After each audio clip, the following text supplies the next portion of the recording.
Hello, I'm Jeff Shepard. We're here today at Dublin Fire Department with one of our hometown firemen, Tommy Wyndham. And Keith, your last name? Still. Still. And you're from Augusta, and we're here with the Hunting of the Cure. It's a great organization. We're going to talk about it. We're having a benefit October the 28th at Civitan. Yes. Right? And it's going to start at 6 o'clock, meal at 7. Now, Tommy, being a fireman, I mean, you stay busy enough of public service, doing everybody a good deed. And what made you get into, hunting with a cure? Oh, actually, Jeff, it's more like a calling, from God. I need to be doing something, more productive in my life. And I knew then when I got to thinking about it and prayed about it, it had something to do with kids, and I knew I need to be doing something with kids. And I sat on Facebook one night and watched a video, and it actually was food hunting for the cure. And I sat and watched the video with Brittany Glaze and a little girl named Angel, and I thought, man, that's what I got to do.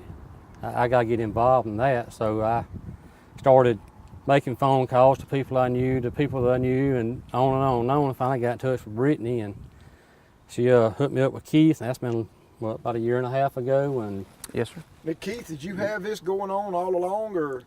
I mean, how long has Hunting for the Cure been out there? Since 2011, we've been hosting families from all over the United States, flying them in and providing adventures, if you will, outdoor adventures. We call it sharing a smile. Exactly. So, well, I mean, I've been asked to do a couple hunts with Tommy, so I mean, I've been accustomed to what you've been doing for a couple of years, and actually the raffle, the 30 guns in 30 days that y'all do as well, which is we just finished. Just ended. Yes, sir. Just ended it. So that's a great fundraiser. What do you do? I mean, where does this money go? Does it go, the funds that you're raising and these benefits, where's it going? 100% of the money goes back to the families that we host. We have no paid staff. We're 100% volunteer basis. It's either airfare or lodging or food for families that we bring in.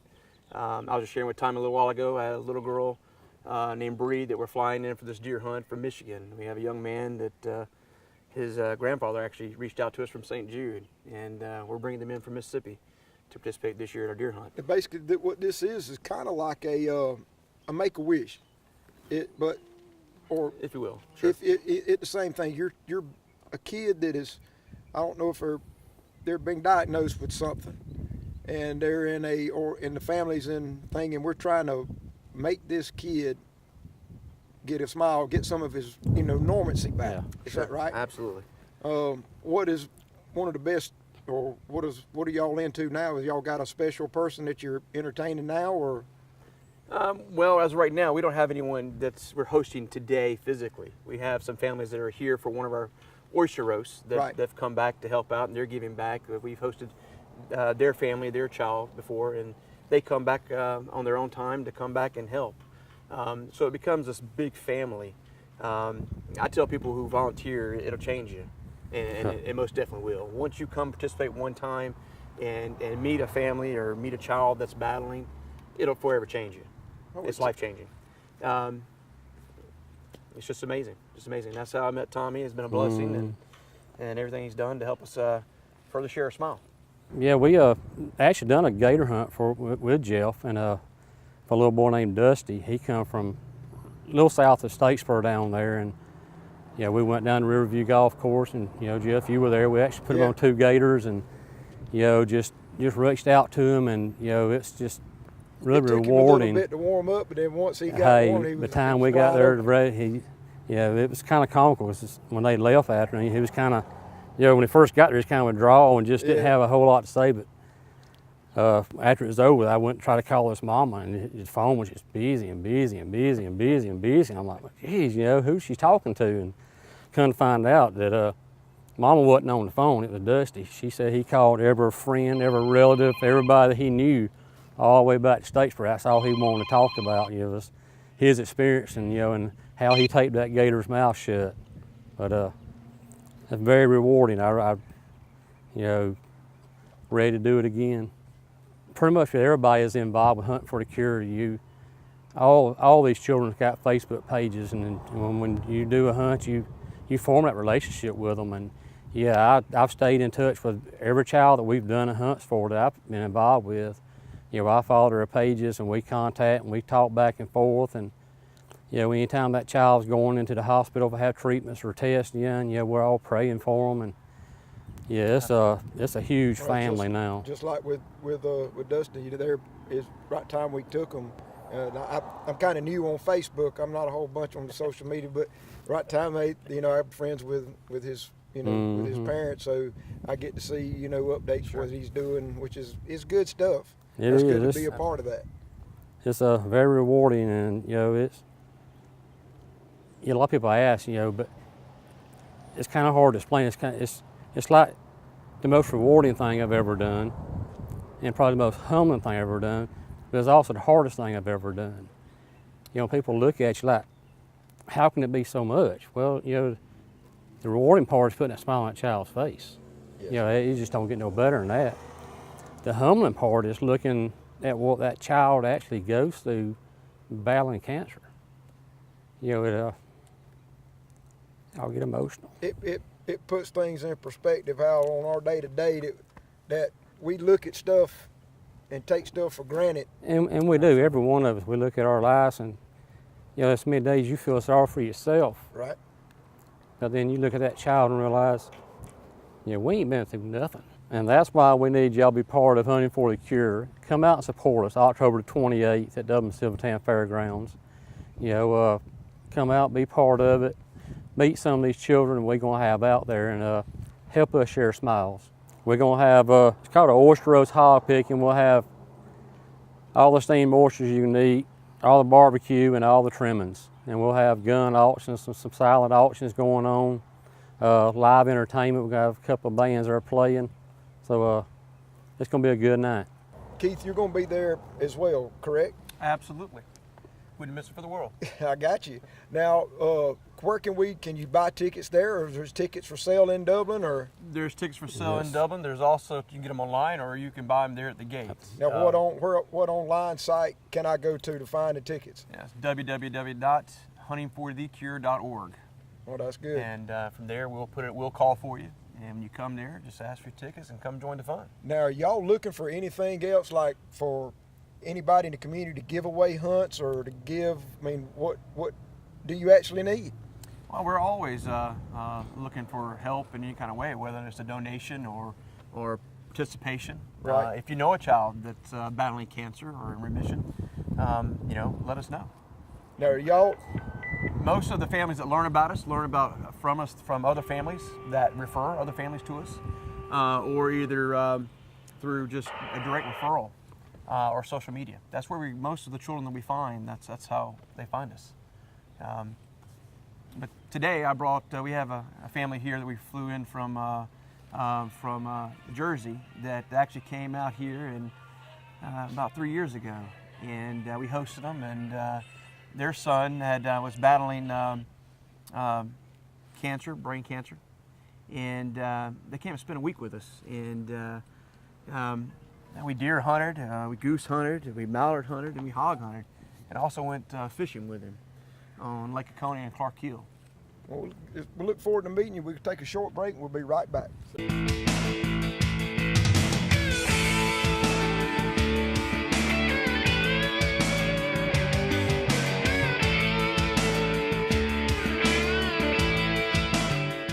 When this last storm came through, I think it was Sandy, we were out for 7 or 8 days, and we were the only ones with power. When the power goes out, there's probably about a 6 or 8 second delay, and then we get a staged recovery. It takes less than a minute, but everything's on within a minute. The furnace is running, the lights are on, the TV's on, the washer, the dryer, the oven, everything. To me, this generator has paid for itself several times. If I lost power right now, these pipes could very easily freeze in probably a day or two, and that would cause significant damage. And maybe insurance would cover it once, but I really don't want to go through having my walls torn out and the pipes replaced. My family's going to be safe and secure in my house because of this generator. That gives you that feeling of security that, to me, is priceless.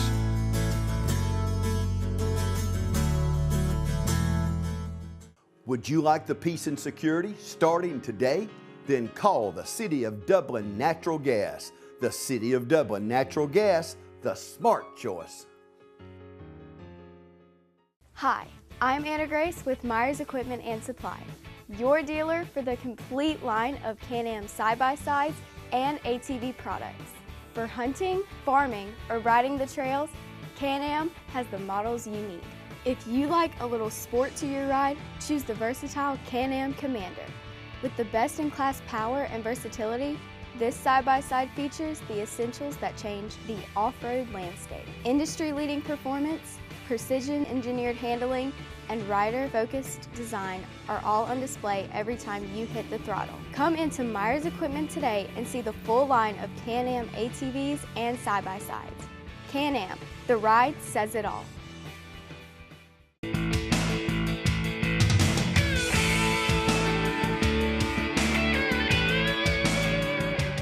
Welcome back. I'm Jeff Shepard. We're here at Dublin Fire Department talking about hunting for the cure. Having an event October 28th. Civitan Club be there 6 o'clock. Having an oyster roast, I believe, at 7. With all the trimmings, pork picking, and a whole 9 yards. Keith, we got a new group here. Who are they? Well, this is Ashley and Vince DeAngelis. They're from Jersey. Back in 2015, they came and visited us. We hosted the family from New Jersey. Their son Logan, her brother, had brain cancer, and basically they came in, spent a week with us at the plantation, and we basically did some hunting adventures. We hog hunted, deer hunted, goose hunted, and mallard hunted, and went freshwater fishing on Lake Oconee and Clark Hill. Just had a wonderful time. Since then, they've been back. This is their third time back just to visit, and I mean, it's like family. It's in the family to us. Matter of fact, this is my son, Jacob. Hello. On the drive to the airport to pick him up this morning, we were talking, and it's like, yeah, and I was just asking him some questions, and he's like, yeah, Logan was like my big brother. And I said, yeah, I could see that. I mean, he just made that kind of impact. That's how Logan was. He just had that kind of infectious smile that when you met him, it just made an impact. That's good stuff. So y'all are from Jersey? Yeah. Yep. The first time has been in Georgia's second time, or This y'all third time. Third time. Third time. Y'all hadn't decided to pack up, move. I mean, you're in God's country. It's a little hot down here. I don't know. If I moved here, I'd be doing too much work for Keith, I think. Well, that's not a bad But thing. that's not a bad thing. You're right there. The type there. of work he's doing right now, I believe, is the type of work we all probably need to be doing a lot of. But so what do y'all do in your real time? I'm a union carpenter out of 255 in New Jersey. We volunteer for things like this, which is a good cause, and that's what we're here for, volunteering. This man needs volunteers. Without volunteers, this thing don't run. He does the hard work, we do the easy work. So since I brought my son here 3 years ago and he's passed, we come down and try to help out whenever we can. And it's an honor to me to help this man. For what he's done for me, put a big smile on my son's face, I'll tell you that. For sure. That is great. Now, Keith, just hearing that, you're not just Georgia. Evidently, you're nationwide. Yes, sir. We fly families in from all over the United States. We'll have multiple families that we're flying in this year to our deer hunt to come participate. Wow, that's great. And hunting for the cure, it's yours. You started it from ground up, or? Well, I won't say it's mine. It takes a group. It takes a group to get everything going. I was one of the founding members back in 2011. God just put a desire on our heart to do something to make a difference, and actually had a classmate from 30 years ago. His son was battling Ewing sarcoma, bone cancer, and that became the initial thought, and from there it's just blossomed, and we let God lead it from there. How many hunts do you try to do a year, or is there a limit? There's not a limit. There's not a limit, and actually we can hunt year round, utilizing Taylor's Law through DNR, so we can actually host families year round. So there's really not a limit as far as time when we can hunt.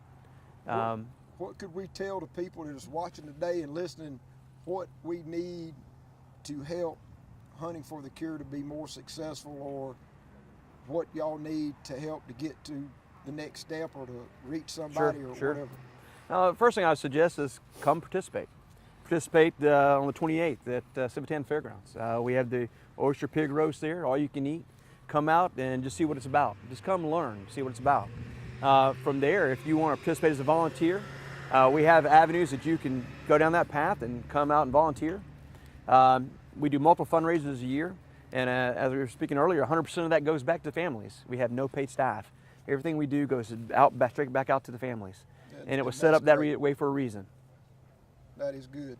All right, so also you would be setting, right, are y'all done with the donations for, because y'all will give away prizes and auction off stuff. Absolutely. We're still looking for folks. Absolutely. If you want to bring in or call in, you can reach huntingforthecure.org. Is that right? You can either call 706-467-0096, or you can go to the website www.huntingforthecure.org. We're still taking Still any type of items, donations for a silent auction, absolutely. For the silent auctions and for the auction itself. Absolutely. Can you share with us your experience from the start, from getting in with the Hunting for the Cure? Sure I will. Well, never knew much about it. You know, we heard through the grapevine about it, contacted Keith on the issue of coming, you know, do some hunts with him. And what really caught my eye with him was he don't only bring you and your son, where a lot of organizations, they usually don't bring the whole family. He brought the whole family, including my daughter, me, and my wife, and without any expense. You know, he made arrangements to get us at the airport, get us to the lodge. And now you got to remember, everything he does it's all fair chase. There's no fenced in yards. So hunting, you got good days and bad days, but it was a good experience because that's what it's about. And he'll tell you for sure, we did a lot of things. We did pig hunting. The mallard hunting, I think, was, in my eyes, I think one of the best days, because my son woke up sick as a dog that day. And Keith said to me, "You sure he wants to go?" And my son said, "Yeah, I want to go." And we're driving there, and my daughter's holding the bag for my son to throw up in, and Keith said, "Man, this don't look good. I think we ought to postpone this and turn around." I said, "Don't worry about it. Get him in the duck blind and put a gun in his hand, and that first duck that comes by, see what happens." Well, you ask him what happened. It was nothing but smoke and ducks falling out of the sky. And the guy that served us took us there duck hunting. We had a professional caller, Tim. What was Tim's name? Last name? Duck caller. Burnshaw came out and called for us. Let me tell you, what a day! That day there, probably I can't get back. That was one of the best days, I think, out of all his being him sick. I seen it. You know, you want to talk about somebody being strong-willed, and the desire to do something when he puts his mind to it. That was the day, and if it wasn't for him, man, he put a smile on my face. That's for sure. Tear in my eye too, but you know, that's why I'm here today, to help volunteer. That's what he needs, volunteers. Without people volunteering, it takes a lot of volunteers to run this. And as he says, I'm not getting paid. We're not getting paid. You know, the biggest thing he does do for me, he picked me up at the airport, which was a plus. But you know what? I told him I'm in. I'm all in on it. So donations, you know, money does not hurt, or any kind of donation. You know, that's what they run on. He solely runs on donation. You know, these benefits he's having raises the money 100%. Like he said, there's nobody else getting a salary out of the money he raises. It goes right to the kids. And there's a lot of kids I've seen come through the door while I was here. So it's been 3 years. We took another little boy, Tay, brought him down here. He had a ball, you know, so they were from Ohio. So there's another, you know, it's not just Georgia. He does a lot here for Georgia. I mean, not a lot of people know about him. That's what I said, you got to get the word out, because there's a lot of good people here. We've met a lot of good people here. You're slowly seeing people come out and helping them. But, you know, he needs a lot of help. Every little bit counts. So you came with your brother. Do you hunt, or how'd you like that experience? I just got into hunting like 2 years ago. I never could hunt. My brother said girls can't hunt. So I never wanted to hunt. And then after he passed away, I started hunting. So my dad had a hunting buddy. But it was a good experience. I mean, I got thrown up on, but like my dad said, he was sick, really sick, and they gave him a gun. He went out in the blind, and he had a ball. He smiled. He stopped throwing up from the time he got in the blind, but to the time he got out, walked over to me, and that was it. They took him hog hunting, and they took him duck hunting. And the first day, we left a day early, but the first day we went hog hunting with him, he didn't get anything. And the second day, he shot 2 hogs, but we weren't there. We just got pictures of them. But the duck hunting was something that when he went home, he talked about. And it was something that he got to share with my dad, and I got to be there and watch it, and we got to record it, and my mom got to see it, and it's just something that we get to like cherish for now, because that's all we have left. So we get to cherish it. And if it wasn't for Keith and Sonia and Hunting for the Cure, we wouldn't have got to do the things we did. Also, I want to iterate on that. There's other things, like the guy that we went and duck hunting on, the property the man owned, people like him volunteering to step up and give him access with no cost. You know, there was a cost initially, and once the guy came and seen what Keith was all about, the guy ate the cost. He's like, I couldn't take your money even if you try to pay me. And you know, it's people like that. And like I said, there's good people here that need to get involved and help them.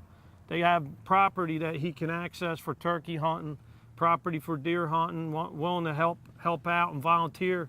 That's what the man needs. He needs that, because that puts a smile on it. I don't know a kid's face that ain't gonna put a smile on. And you know, it's tough, but to lose a child, but then to give back, it's a plus. And you know, God put me here for a reason, him here for a reason. I would have never met him. It wasn't for my son. You know, things happen. Okay, my son passed. Yes, it's a hard road. But you know, we stay in contact with him, and we try to give back whatever we can. You know, we're not wealthy, but we know what he needs help. So that's why we're here. And I hope a lot of people out there can understand what I'm coming from. They have sick kids. They know it's hard. But people that don't and have money or want to just volunteer, don't have money, and want to some way, somehow help out, there's a lot of things that can be done to help out. It don't necessarily you have to give them money. Don't necessarily mean you have to, you know, be there, support, or help them avenues. You may have property and say, hey, I'll take a kid here turkey hunting, or I'll take a kid here duck hunting, and we have access to duck hunting. We have access to this, because a lot of kids fishing, same thing. You know, there's a lot of avenues that kids want to do, and he tries to do them all. That's how he is. He's a good, he said, you come here, we'll try. Hey, if the kid's able to do it and we can do it, we'll do it. So, you know, and that's what we did with my son. He didn't take no for an answer, sick or not. He left it up to the child. You're able to do it, and I can find an avenue, we'll do it. And God bless him. I really will say that. I think I got a good friend here. Any landowner out there that's got extra hogs, deer, got a fishing hole, duck hole, call in, let us know. Keith, explain to everybody again on the times and dates and whatnot. Absolutely, I'd love to. Oyster Pig Roast here in Dublin at the Civitan Fairgrounds, October 28th at 6 p.m. Come out and see what it's all about. We'll have some kids there, families there that have hunted in the past, and they'll be there to meet and greet, and just come learn about what we do. Help us share a smile with a child fighting cancer.